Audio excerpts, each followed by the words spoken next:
Salut à tous. Alors aujourd'hui, petite vidéo un peu coup de gueule, un peu critique, et surtout conseil pour les débutants, parce que bon, moi je me suis fait avoir et je ne dois pas être le seul. Donc je vais revenir sur, bon, vous avez dû voir la vidéo de mon Tangelo avec ces fameux cailloux du substrat de Lenzi. Donc là je vais revenir sur un autre type de problème qu'il peut y avoir avec les substrats. Donc les substrats en phytocella, donc ce genre de pots qui sont plus des poches.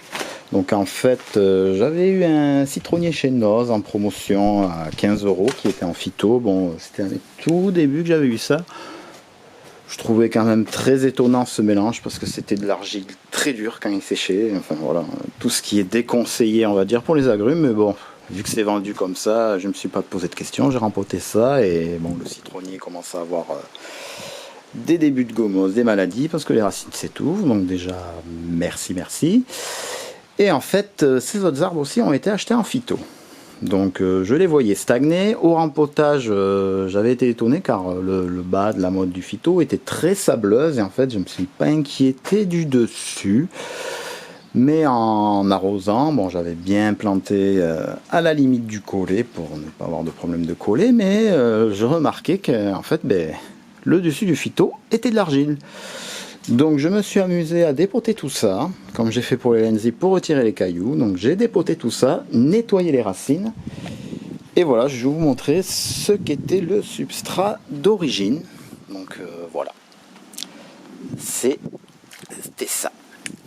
Cette bouillasse complètement prise dans les racines. Vraiment, j'y suis allé. Bon, il y a un peu de sable quand même, hein. Ils sont sympas, ils ont essayé de mettre un côté drainant, mais... Voilà, je vais pouvoir me mettre à la poterie. Donc, allez, encore là, c'est le dessus. Si je cherche en dessous, parce que j'ai laissé le truc sédimenté, si je vais en dessous, voilà. C'est quand même... voilà, il y a un peu plus de sable peut-être, mais... Voilà, ça n'a rien à voir avec le type de substrat qu'on conseille pour les agrumes. Donc ça, c'est ce qui a englobé... le collet et la racine pivot et les départs des chevelus, hein, le phyto. Bon. Par rapport au citronnier Noz qui était vraiment très argileux, celui-là était un peu sableux, donc les racines avaient quand même réussi à coloniser un peu le pot.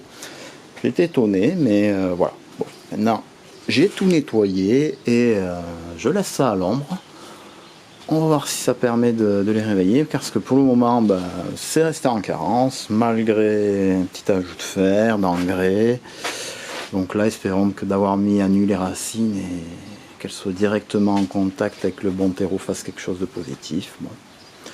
Pour les Lenzi, ça a été le cas. Donc bon, il y a du vent, j'espère que ça ne va pas gâcher tout ce que je vais dire dans le micro. Mais là, je vais vous montrer les Lenzi qui ont très bien supporté cette mise à nu des racines. Donc voilà, un citronnier qui part de partout,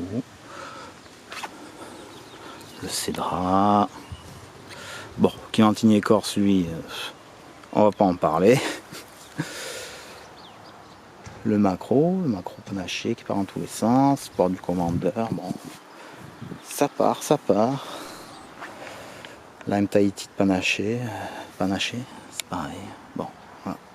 Vous doutez bien, j'ai essayé de palisser. Oui, j'ai cassé une branche. Bon, j'ai réparé ça. On va se calmer un peu côté palissage. Même si, bon, là vous voyez que je m'y suis mis aussi. Donc ça c'est le pomelo au nez. Donc j'ai envie qu'il me fasse des départs. Mais rempoté il y a peu et voilà, il y a déjà des branches très jeunes, très vivaces. Très encourageant. Et ensuite ici, le Tangelo est toujours bloqué, malheureusement. Ça, c'est citronnier de menton. Donc pareil, que j'écarte pour faire partir en structure. Faire un joli petit arbre.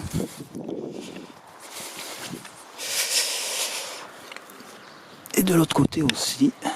Voilà, bon, c'est à l'abri du vent en ce moment, c'est orageux, donc je laisse ça ici. Au moins, si grêle ou quoi, ça sera un minimum protégé parce que quand vous voyez ce qui est arrivé à une trentaine de kilomètres d'ici à Espelette, les énormes grêlons qui ont tout dévasté, j'ai eu de la chance. Parce que les pauvres petits là, ils n'auraient pas aimé. Donc voilà pour les nouvelles et ce petit coup de gueule sur les substrats qu'on peut avoir d'origine. Donc en fait, à part les pots qu'on achète en 20, 24, où là, les racines colonisent vraiment tout le pot. Bon, on peut pas trop voir le substrat, mais on peut se dire que si les racines ont tout colonisé, c'est que c'était du bon. Mais en phytocella ou en petit pot, c'est pas terrible. Surtout quand il y a de l'argile, chose qui est totalement déconseillée. Voilà la belle bouillasse. Et pour vous donner donc un comparatif, donc voilà le phytocella. Ça, ce sont les pots dans lesquels étaient envoyés les Lenzi. Donc c'est des pots de cette taille-là. Vous comprenez pourquoi il faut en caler quand même pas mal par un carton. Et ce pot-là, qui est quand même déjà un peu plus grand. Bon, je sais pas combien il fait de litres. S'il en fait 3, 4 peut-être, je sais pas. Ben, ça, c'était les pots de Citrus and Life. Voilà. Donc voilà pour mon retour de commande, cette petite explication côté substrat, parce que bon, les agrumes supportent bien la mise à nu des racines, donc à réception, n'hésitez pas à y aller gentiment avec un jet d'eau, mettre ça dans un seau d'eau, enfin bref, retirez la cochonnerie qu'il puisse y avoir et mettez du bon substrat et vos arbres vous remercieront. Voilà, sur ce, passez une bonne journée et à la prochaine. Ciao ciao.